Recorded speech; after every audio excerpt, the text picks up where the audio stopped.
Standing up for families throughout Nevada, telling the stories of working women and men. This is our voice and our community. We are Nevada with your hosts, Leonard Cardinale and Nick DeArchangel. Come on, rise up.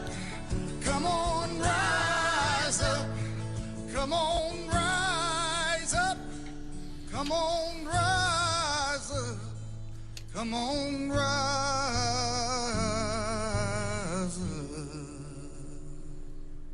Good morning and welcome everyone to We Are Nevada. This is one of your co-hosts, Nick DeArchangel, and with me is Leonard Cardinale. Good morning, Nick. Good morning. So We Are Nevada every Friday morning at 9 a.m. to 10 a.m. here on 1230 a.m. KLAV, and also streaming live on the internet at www.klav1230am. Our listeners will hear our issues from our voices. We're going to talk to frontline workers throughout the state to hear their concerns and issues as we move towards the next legislative session. Today we have a great show. Today's show focuses on education. And sometimes people think education only affects people that have children in the school system, but education affects every Nevadan because it is such a big part of our budget, and it affects everything that we do and the funding for lots of our programs. So this entire show today, both of our guests will be giving us insight into education. We have Lynn Warney, who's the president of NSCA, and then we have a frontline educator, Peg Bean, who is a special education teacher, and I can't wait to talk to them. This show here is We Are Nevada is a coalition of public employees and community partners. It's not just the name of our show. This is also a coalition that's working together to protect collective bargaining, our pensions, and our benefits. We represent teachers, healthcare providers, public safety professionals, our state, local employees, and retired workers, and also other community members. So let's get the show started, Leonard, and take a look at what's been going on this week in the news. How about we start by taking a look at education? From what I understand, Kids Count put out a survey, and looks like Nevada came out 50th in education again, and 49th in economic well-being. Yeah, the way this report works, and it's just, it's more bad news, is that, we've seen an increase in children in poverty, an increase in 47% from the years 2005 to 2010. There was a slight, there were some improvements. For example, fourth graders not proficient in reading, so there was improvement there, but again, we're seeing rankings that are really troublesome and not good for our state. Yeah, something definitely needs to be done. We need to start to focus on education and continuing education for the survival of our state. Yeah, I agree with that. There was another report that came out on pensions this week. It's interesting that we're seeing these little things come out in drips and drabs, and this one I thought was kind of interesting. It said that poverty risk nearly doubles for older Americans that lack pensions, and they said that older households that don't have a defined benefit pension income, they're 9 times greater than those of other households to be in a poverty level. And I thought this was really a disturbing trend, and one of those things that we talk about a lot with pensions. We'll get to more about pensions later, but this importance of giving our retired workers, people who dedicated their life to public service, a retirement that is one that has dignity. That is one point that we try to stress to large businesses and even large construction businesses, that if they have an issue with paying for retirement, we kind of have a philosophy: you can pay now or pay later, because if you don't provide retirement, then those workers are going to retire, and eventually they're going to have needs that are going to fall upon the rest of society and the rest of the taxpayers to go ahead and pay. So it's almost pay up front now and do preventative maintenance, or pay later because you really have no choice. And and so here's the thing, that because sometimes I hear people say, well, what's in it for the average taxpayer? Why is this pension talk so important? So here's this detail that came out of this report. They said that older households with lifetime pension income are far less likely to experience food, shelter, and healthcare hardship, and here's the key, and are less reliant on public assistance. So it's that, I think you just said this, it's that notion of the investment that you make now helps later down the road. It helps, it's a less of a burden on taxpayers, on you and I. Yeah, and that's something that we're trying to stress to the large businesses and to the people out there who believe that the retirements are hurting the economy, and it's really part of the economic upturn, if you will. Because once you retire and you pay decent retirements, especially to public employees, our money becomes your money. That's how we dump money back into the economy. Otherwise, like you said, you have to use public assistance and those types of programs to subsidize a person's income. Yeah, and when, the thing is, you just said, I like what you just said here, dumping money into the economy, right? Look, who dumps money into the economy? The middle class does. The middle class is the economic engine, right? And, these pensions for these retired workers preserve the middle class all the way through after they're finished working. And the middle class is what preserves our economy and keeps us going, keeps us running. So, this isn't, again, one of these issues where we have something that's detached from everybody else. It all rolls into helping everybody and helping taxpayers. This, like I said, this investment we make now, it follows all the way through in helping everybody. So, I think we let's talk about PERS, man. Yeah, let's talk about PERS. Leonard, last week we ended the show. We ran out of time, which was crazy because we had this intention of talking about PERS and making that a regular part of our show, and we kind of crunched it in the last couple of minutes. And I wanted to talk about this article that I saw about 401k fees, and it talked about defined benefit and defined contribution. And one of the things that was really striking to me, one of the facts that came out of this article, which was an online Wall Street Journal article, was this notion that these hidden fees with defined contribution. And they were saying that these fees are so important because if the fees end up amounting to 1% of assets, they reduce 401k return by about 25%. And there's been a lot of talk about changing over the PERS system from a defined benefit to a defined contribution. And basically, the way I've been communicating it to people, our members and the public, is that they'll change the way the money is invested. So instead of it being invested with the best interest of the public, the taxpayers, and the pension receivers, now the money will be invested in the best interest of shareholders. And there's this problem. And I just wanted to talk to you about that and your ideas about pensions and PERS. And actually, why don't you tell people what PERS even stands for?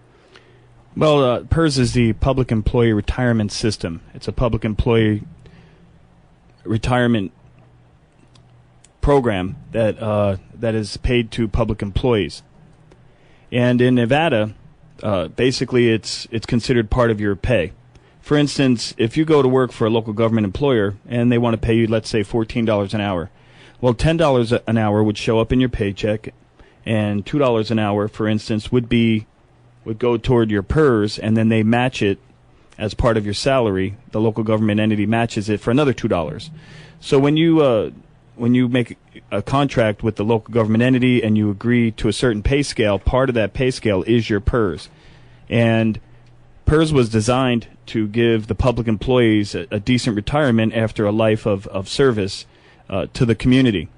And what's interesting about Nevada PERS is last year Nevada PERS did a study and wanted to find out an approximate amount of what it would cost to go from a defined benefit, which is what the program we model now, to a defined contribution. And they estimated the cost to switch over to a 401k style program to be about $1.2 billion. Right, and this is so important to talk about, because the thing that the public needs to keep in mind is that there is no talk about what are we going to do to take away pensions from public employees. The talk is about who's going to manage it, and the reason why the pension system exists as it does is because there's no Social Security for public employees, right?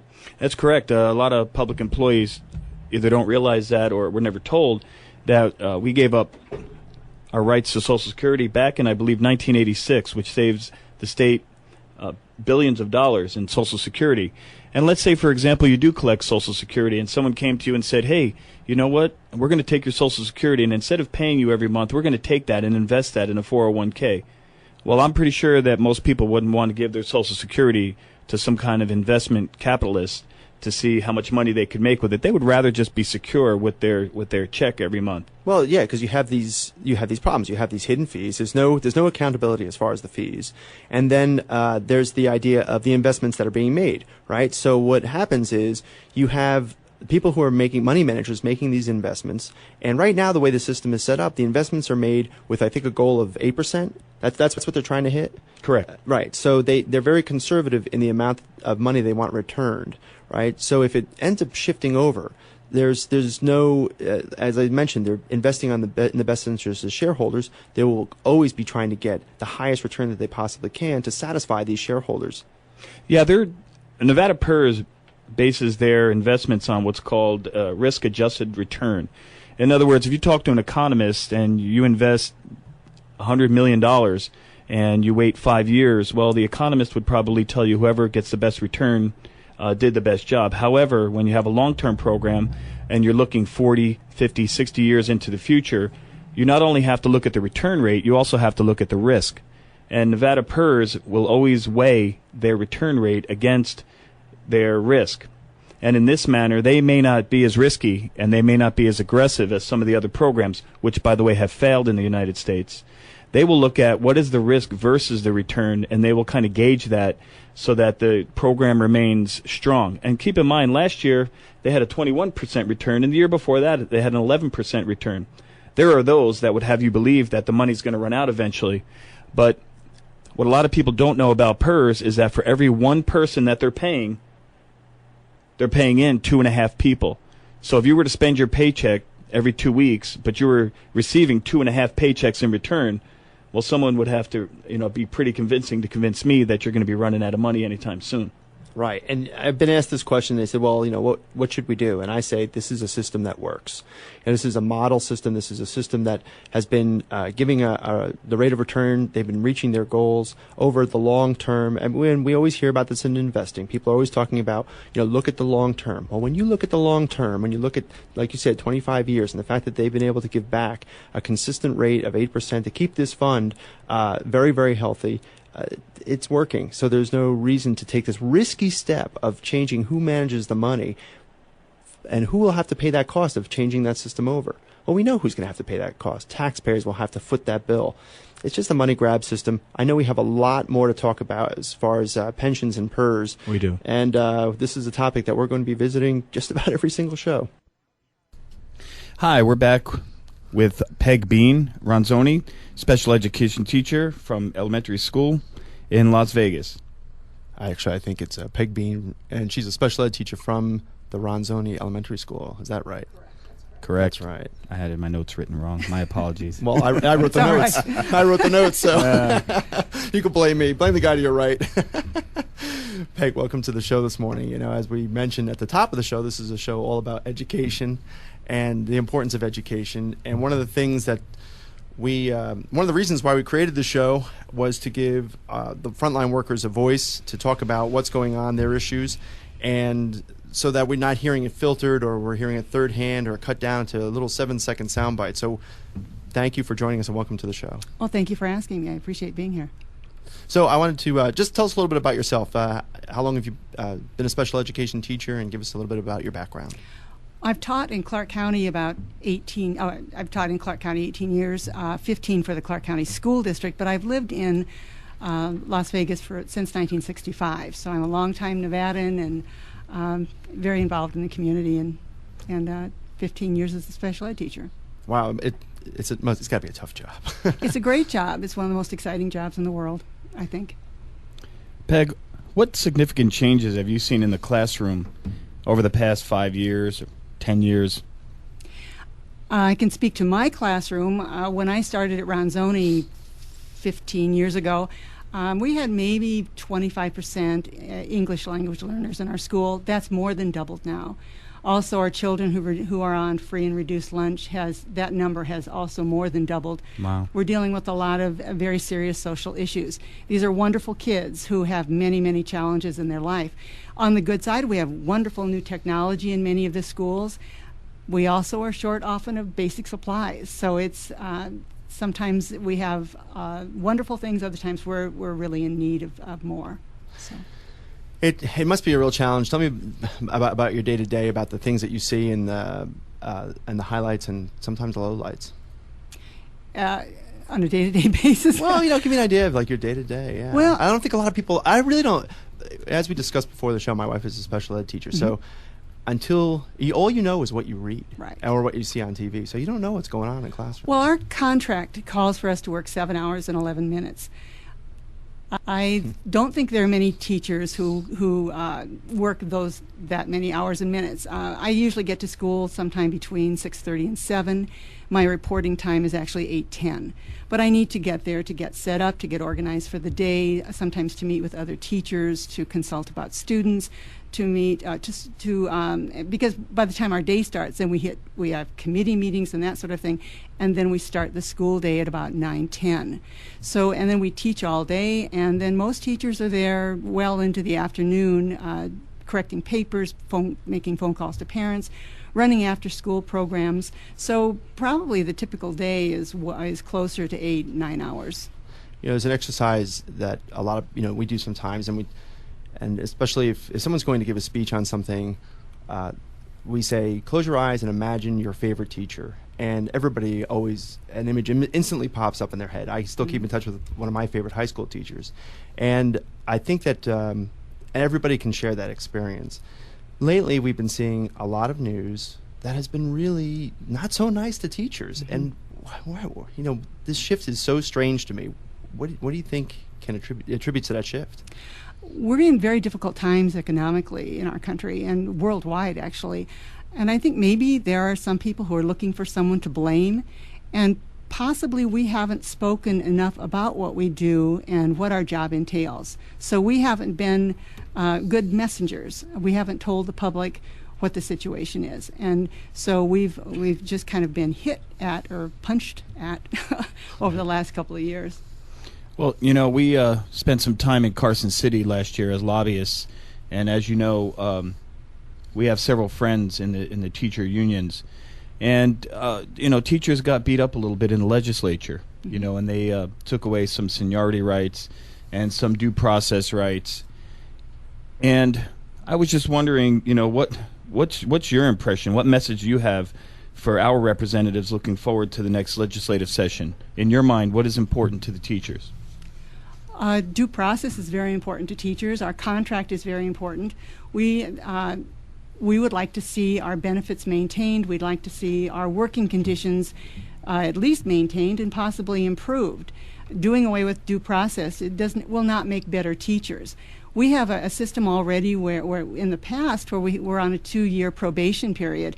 Now we have 3 years of probation. During that time, administrators have the right to come in and advise you on how to improve, and I think that's a substantial length of time to find out if people are really going to be good teachers. So I think we have to look at just maintaining our contract. I was at an education rally, I think it was last year at Green Valley High School, and there were several legislators there. There were senators and assemblymen, and some people testified. And I thought it was interesting that one of the teachers came up and gave a statistic. They said actually 60% of the pay that goes to teachers goes to the administration, and that they're kind of top heavy. I don't know if that's accurate or not, but that's what they put out. And if they're top heavy and they have a lot of assistant managers and assistant principals and a lot of management at the top, then if there's performance issues, then I think it falls upon the supervision to look into those performance issues and take care of those issues one at a time. I don't think all the teachers should have to suffer because there's some teachers underperforming. That's how most public employee systems work. And what they try to do is blame the teachers for the low level of education, when in fact we know that it's a lack of resources, it's a lack of funding, and it's classroom sizes that actually cause the problems. Does that sound accurate? I'm not sure about those numbers as far as administration. I do think it's the administration's responsibility to track the teachers, to know what the teachers are doing, and to make sure that we are doing a good job. And I believe most teachers are doing a very good job. But truly it is. Overcrowded classrooms are a problem. Lack of funding in the state of Nevada is a serious problem, and it's an ongoing problem, and it goes back as far as I remember in the state. Long before I started teaching, I was aware that education was underfunded in Nevada, and not just education, but many other things. Nevada's tax base is not a stable tax base that can carry us into the future. It's going to limit what we're able to offer our students, and that certainly isn't the teacher's fault. It's a societal problem, and it's certainly something that we have to deal with, and I hope the legislators will look at in the next section. I thought before the show, a comment you made to me, and it stuck with me, was you were talking about a friend, a teacher that you were speaking to, and she said, "When exactly does the vacation start?" Yes. And and I relate to you a story that my wife is going through as a special education teacher, having to take her highly qualified tests, and that despite the fact that she doesn't teach chemistry or geometry to special education children, the way she says it to me is, "Nick, some of my students need help learning how to tie their shoes."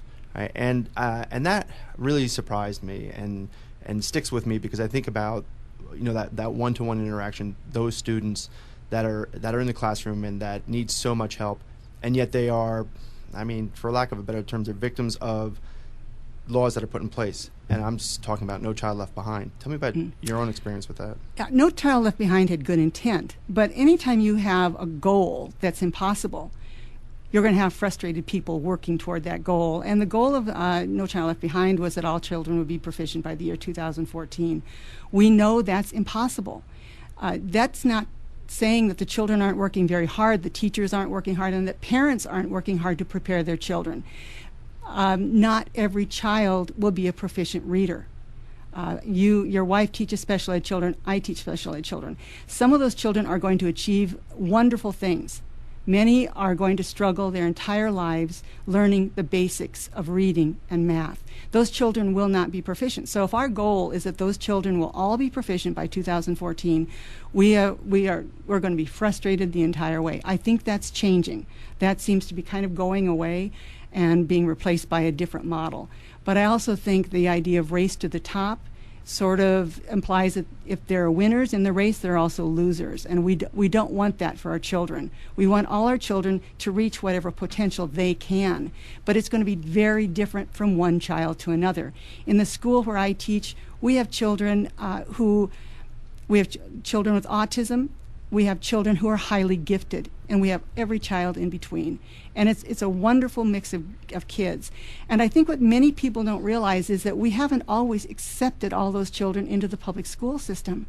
This is a different world from when I was in elementary school.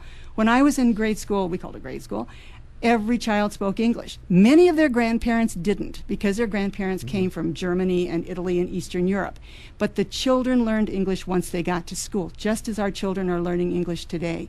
But basically, the children spoke English, and the children who had severe learning disabilities were not in our classrooms. The teachers I had taught 40 to 45 students at a time, but they did not include the children that we're including in our classrooms today. And I think what we're doing is benefiting society, because those children are not being put into institutions, they're not being kept at home, they're being given an education that will allow them to reach their individual potential. And I think that's a huge and very powerful thing that our country is doing. And actually this brings up another point that you're almost on there, and that I've talked about a lot with my wife, and that is the idea of parent involvement. And I think especially, well, I mean, I can only speak from what I've, the experiences that she's told me about, and there is a lack of parent involvement. And in some cases, I mean, she and the administrators at the school that she works at, they go above and beyond as advocates for these children. And we always hear, we hear a lot in the media about, well, we need to get the parents more involved, and the parents need to be brought to the table, and this is our job here. Can you talk a little bit about that? Because that is something that I think is that people don't. I'm a very active parent with my kids in their education, but there are, is that the exception to the rule? Tell me. I would like to hear what you think about that. I think we have a wide range of parent involvement. We have many parents at the school where I teach who they don't read English. They don't speak English very well, or they're learning English. So it's very difficult for them to help their children with their assignments. We also have, we do have parents who are very involved in whatever way they can be involved. But we're in an economy where many parents are working 2 jobs or 3 jobs just to feed their children and keep a roof over their heads. So I think, again, that's a very individual thing. I would hope that we would improve that parent involvement by making our schools more welcoming to the parents, by making them know that when they come into that building, they are welcome there. We want their support, but we will give them whatever support we can to help their students. I know that for a couple of years at our school, we had an English language program for the parents before school. And it was wonderful. And it allowed the parents then to speed up their acquisition of the language and therefore help their children. I have to say that I can't imagine a parent not caring about their child, but I think sometimes they're limited by the reality of their lives. I know who taught me my math facts. It was my dad. And he would come home from work and he'd sit all of us kids down at that table and we worked on those math facts. Well, I think there's still a lot of that going on in the homes, but I think, it's going to be an ongoing battle, but basically I think we need to make the parents feel very welcome at our schools.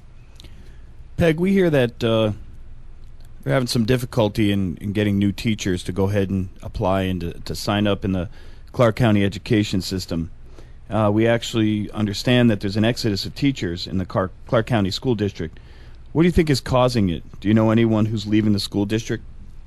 I know of a couple of teachers who've mentioned to me that they are possibly leaving. There are a variety of reasons for people leaving. One young woman just got married and will possibly be living in Michigan.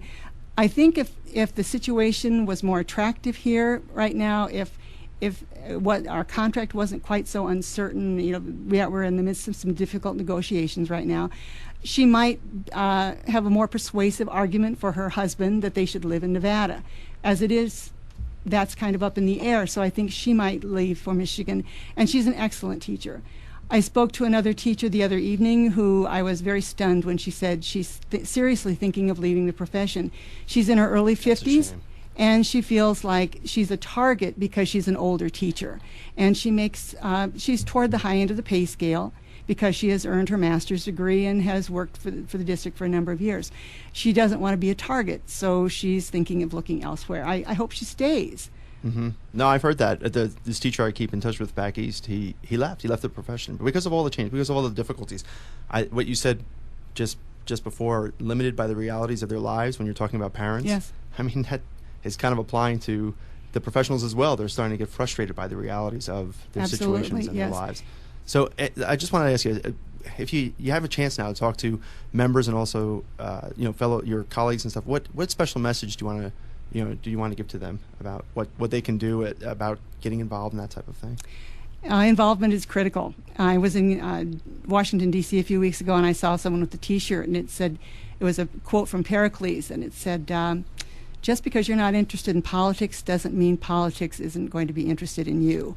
And my message to teachers is you may not like politics, but it's going to have a huge effect on your life, on your personal life and on your professional life. So I would just say get involved in your union, and get involved on your campus, and be aware of what's going on politically because it does have a huge effect on your life. Well, Peg, I really appreciate you coming on the show this morning. We learned an awful lot, and I think that we got the message across on how important this issue is, and going forward now into the next legislative session. And again, we're speaking this morning with Peg Bean. She's a special education teacher with Ronzoni Elementary School here in Las Vegas. Peg, thanks for joining us. It was very enlightening, very good information, and we do appreciate you coming by. Thank you. It was a pleasure being here. At the Minnesota State AFL-CIO Convention, Hubert Humphrey, the 38th President of the United States, said, "The story of the labor movement needs to be taught in every school in this land. America is a living testimonial to what free men and women organized in a free democratic trade unions can do to make a better life. We ought to be proud of it." This week in labor history, July 26, 1894, a strike committee was created by President Grover Cleveland to investigate the causes of the Pullman strike and the subsequent walkout by the American Railway Union. After 4 months, the commission absolved the strikers and placed the blame entirely on Pullman and the railroads for the conflict. July 24, 1903, Mother Jones was once billed the most dangerous woman in America because of her prominence as a community organizer and labor leader. She was born Mary Harris Jones and was a school teacher and dressmaker. On this date in 1903, Jones, who in her 60s would be better known as Mother Jones, gave her famous The Wail of the Children speech during the March of the Mill Children. The march began on July 7 in Philadelphia and ended at President Teddy Roosevelt's summer home in Oyster Bay, Long Island. They were demanding a 55-hour work week for children.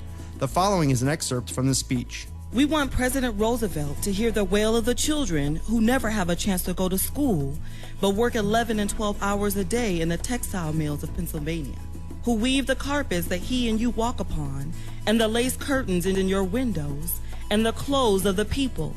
50 years ago, there was a cry against slavery, and men gave up their lives to stop the selling of black children on the block. Today, the white child is sold for $2 a week to the manufacturers. 50 years ago, the black babies were sold COD. Today, the white baby is sold on the installment plan.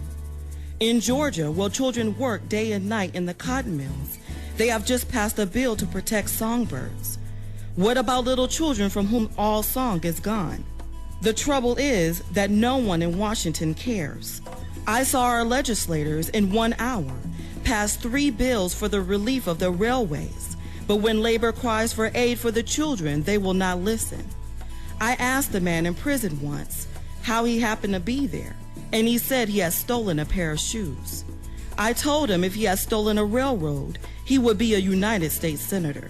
Mother Jones would later be denounced on the floor of the U.S. Senate as the grandmother of all agitators.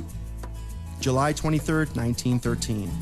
Northern Michigan copper miners struck for the 8-hour day, higher wages, and union recognition. The strike continued until April 12, 1914.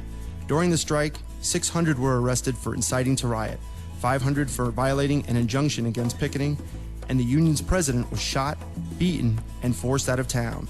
This is our labor history for the week ending July 27.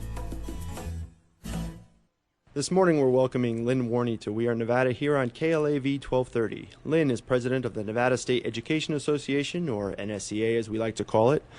NSEA is a member of the Public Employee Coalition We Are Nevada and was part of the Public Employee Coalition that worked together during the last legislative session. NSEA represents more than 28,000 teachers and education support professionals in Nevada. June 6, well, that's D-Day for those of you who followed military history. The NSEA filed an education initiative petition that would help fund K-12 education. This petition is being supported by We Are Nevada. And if you'd like to learn more about NSEA and the initiative petition, you can visit their website at nsea-nv.org. And Lynn, welcome to the show. Thanks so much. Good morning, Lynn. Good morning. I'd like to start with the first question. Lynn, before we talk about tax initiative, I'd like to get a bit of perspective.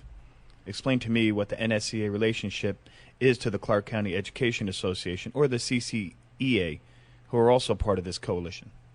They are a local affiliate. We represent 30 local affiliates in the various school districts around the state of Nevada.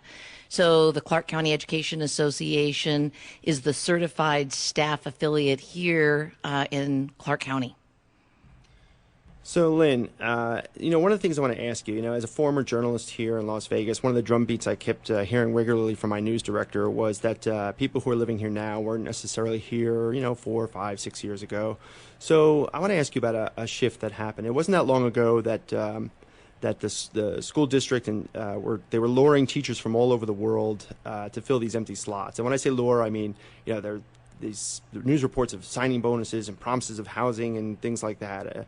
Well, first of all, is that a myth? And if it wasn't, that did happen, right? There was a big drive, right? They did. Because the population growth here in Clark County in particular, they weren't able to fill the positions fast enough. So they needed to incentivize educators either from around the country, but they also looked outside of the country. Right. So what that says to me is that there was a recognition, like you said, a drive that to improve education. All right. So when did this change? When did the shift go from improving education to not funding it properly? Well, honestly, in the state of Nevada, we've never funded public education adequately, even in the good years when, you would think that state revenues were flush, that we should have been investing in our public school system. We did not. So public schools in the state of Nevada have always been underfunded to varying degrees, whether last on the list or, 5 or 6 positions up from the bottom. Regardless, it's inadequate, and we're not doing right by the kids in the state of Nevada.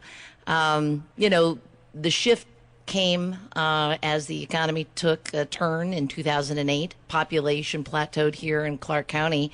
And so now we no longer need to hire the number of educators that we saw back then. I mean, reports were that you could build an elementary school a month and not keep up with the population that was moving to Clark County. That is no longer the case here in Clark or the other counties in the state of Nevada. Washoe and others have either plateaued or declined.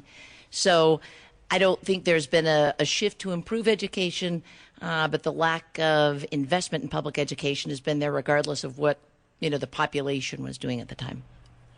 Lynn, I have a question. I've wondered for years, the leaders in Nevada that control the budget, that make those kinds of decisions on what kind of money goes toward education, do you think they realize how important education is to the survival and the structure of our state and in K through 12 and including continuing education?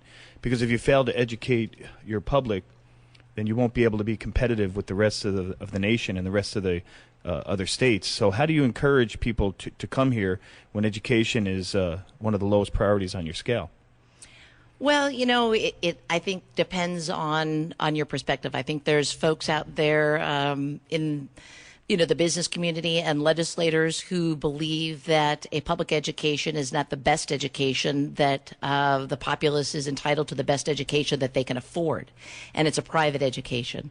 And so the funding of public education has not necessarily been a priority, but education has been. I think, by and large, most people would agree that education is key to an economic diversification engine in the state, and that's something that we need to see now. Unfortunately, when you're offering education to only those folks of means who can afford a private education, that's not what this country was built on. That's not what this state stands for. Public education is what, it was one of the founding pillars of this nation and the state. So it's something that we need to do. I don't know that, they don't necessarily have a priority on educating our youngsters, but it's private versus public, I think, is where some of the rub comes in. Well, as you know, we have a Republican governor, and privatization is part of the Republican philosophy. Do you think that's influencing how the education is funded, or is it just mismanagement of funds? Absolutely. I think there's a lot of different things at play. It's a complex situation right now. You've got a group of folks in which our governor is one of that ideology that believes that we can privatize our way towards prosperity in the state of Nevada as it goes towards, education, privatize jobs, narrow the funding to education. You'll, have an anemic public education system, but allow opportunities for private industry to come in, for-profit schools to show up. There's been legislation in the past to push where there's a school that may not be meeting specific test scores to actually close its doors as a public school and open up as a private school or a charter school, which is technically a public school, but they can narrowly focus their admission standards so that only certain youngsters are allowed to attend. Lynn, I took a look at your website and I went through the 32-page education initiative petition that was filed on June 6th. So walk me through it. Where did it come from? What is it? How is it going to help, and how does it work? The initiative petition really is patterned after legislation that was introduced in the last legislative session as part of the Democrats' tax package.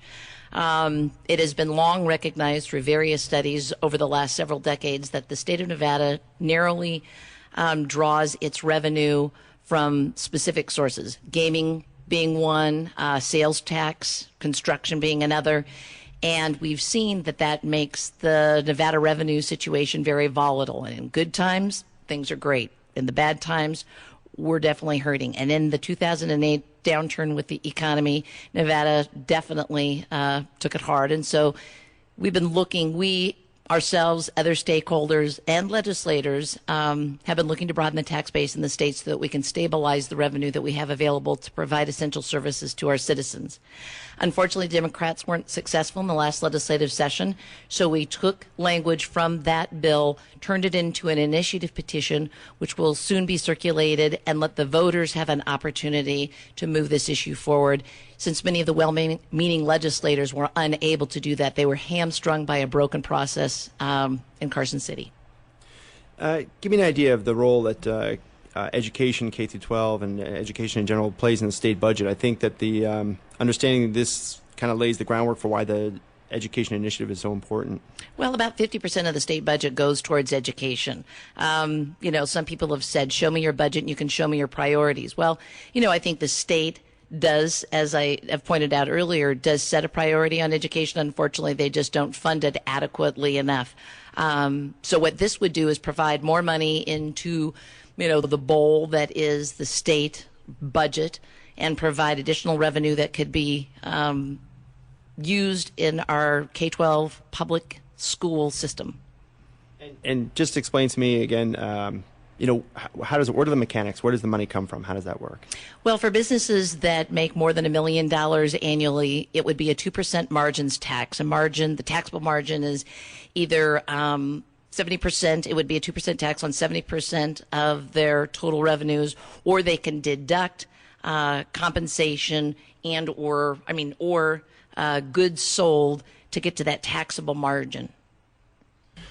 Okay, so what are the next steps here? So there's the petition, and then kind of walk me through it to the point where it's enacted. Well, what this does is it takes the statutory language. It's a statutory initiative. We filed it. We will begin circulating it in August. We need to qualify the initiative with 73,000 signatures that need to be filed in November. At that point, it will be qualified. It'll go to the legislature. They will take it up for consideration in the 2013 legislative session, which begins in February. They will have the first 40 days to act on it. If they do not, then it will go on the ballot for the general election in 2014 for the general public's consideration. All right, then. So let me ask you this, if this is a fair analogy, when people are looking to buy a home, they look at the kitchen, they look at the master bathroom, bedroom, and then, when they look at a city to live in, they look at jobs, and I have a family, so I look at schools. So an initiative like this that seems like it would have a direct benefit to the public, do you expect a broad support for it? We do. We've done some polling. We've done some polling at various spots along, and the public does support broadening the tax base, and they certainly support seeing us invest in our kids and in our schools. In Nevada, we have some of the largest class sizes in the country. We have the largest secondary class sizes, so our high school classes are the largest that there are in the country. We have some of the highest teacher-to-student ratios. We have some of the very largest high schools in the country. Nevada just does not invest in its public education system, and it's hurt itself economically in attracting businesses to the state, families that would come relocate here.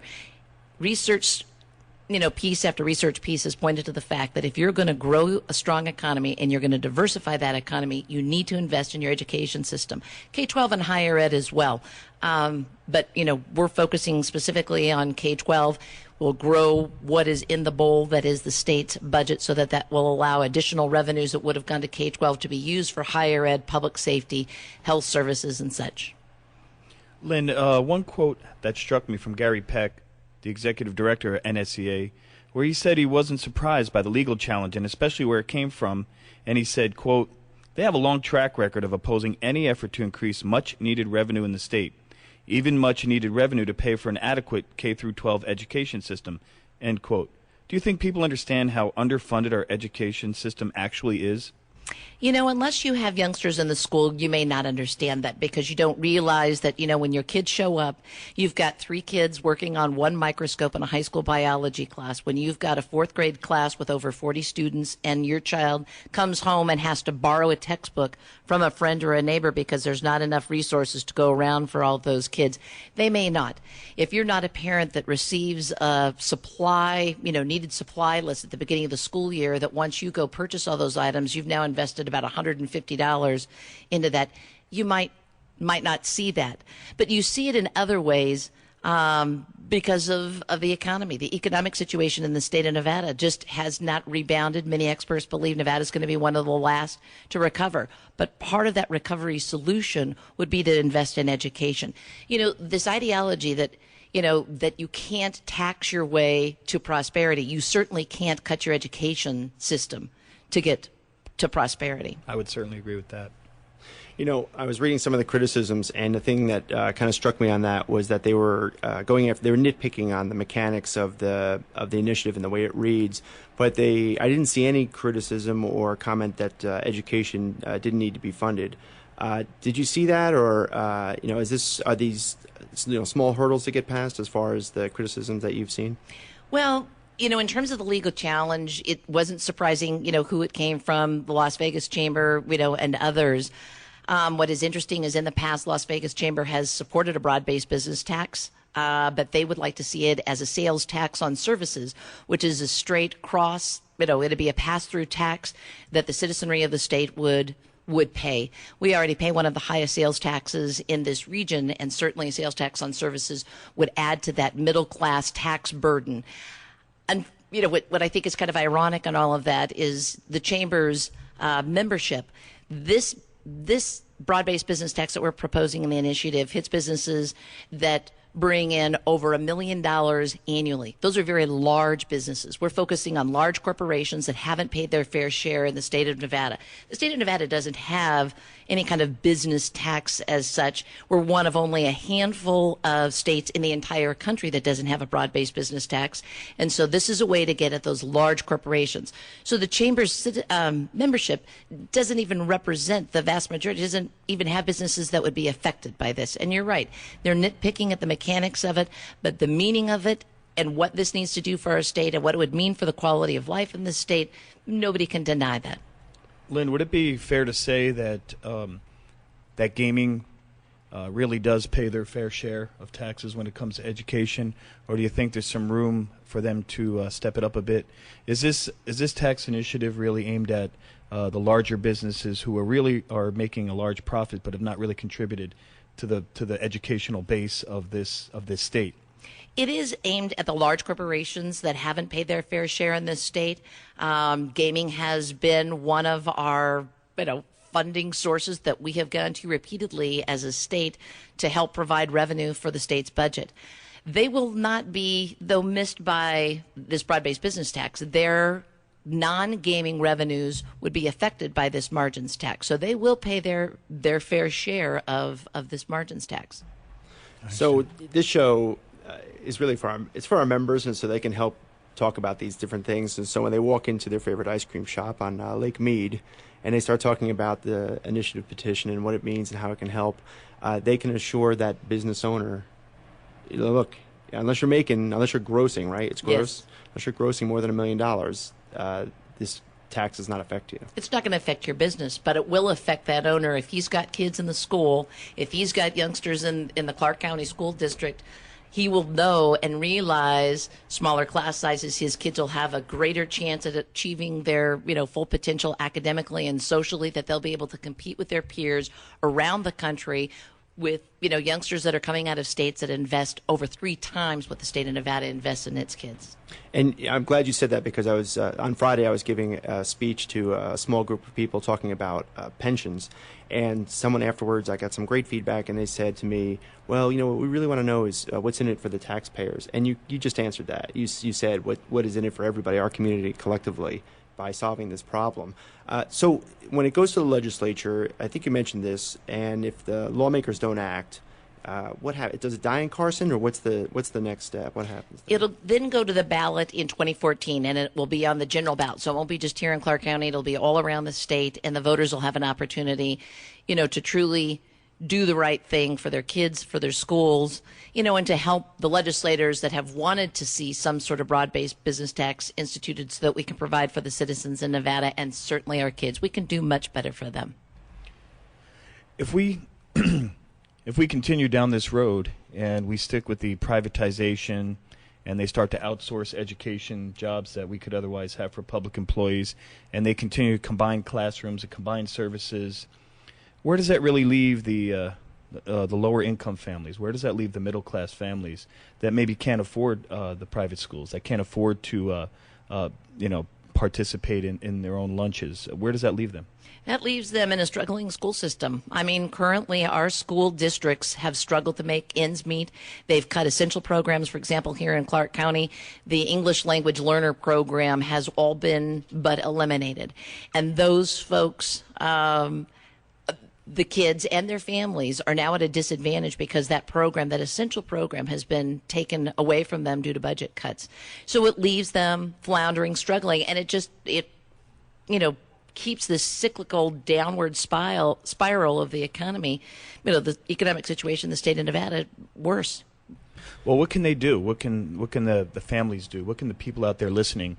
Is there a website they can go to when it's time to get funding, when it's time for people to help out and knock on doors and try to get signatures? Is there somewhere they can go, a central location, and get information and participate? Absolutely. We're looking to have the initiative out in the field circulating, gathering signatures by the middle of August. They can go to our website, www.nsea-nv.org. To get additional information, or they could contact the We Are Nevada group. We will have information as well, and we can circulate, get petitions out to folks that want to circulate them and help qualify those so that we can send the initiative petition qualified with more than the 73,000 signatures, twice the necessary signatures, so we can send an overwhelming mandate to those legislators in Carson that this is what the people want to see done, this is what families want to see done, so that we can provide for our kids. Sounds like a great plan. Yep, sounds great. Lynn, thank you so much for joining us this morning and explaining this really important issue that is really to the benefit of our community and our kids and everyone. Thank you. Thanks. Friday morning at 9, We Are Nevada is telling the stories of working women and men. We are standing up for families in Nevada. This is our voice and our community. Friday mornings at 9, We Are Nevada is live on KLAV AM 1230. We Are Nevada is a coalition of public employee unions. We are your caregivers, your teachers, and your public safety professionals. We are your family, your neighbors, and we keep our community running. We Are Nevada. We are united, and we are your voice every Friday morning at 9.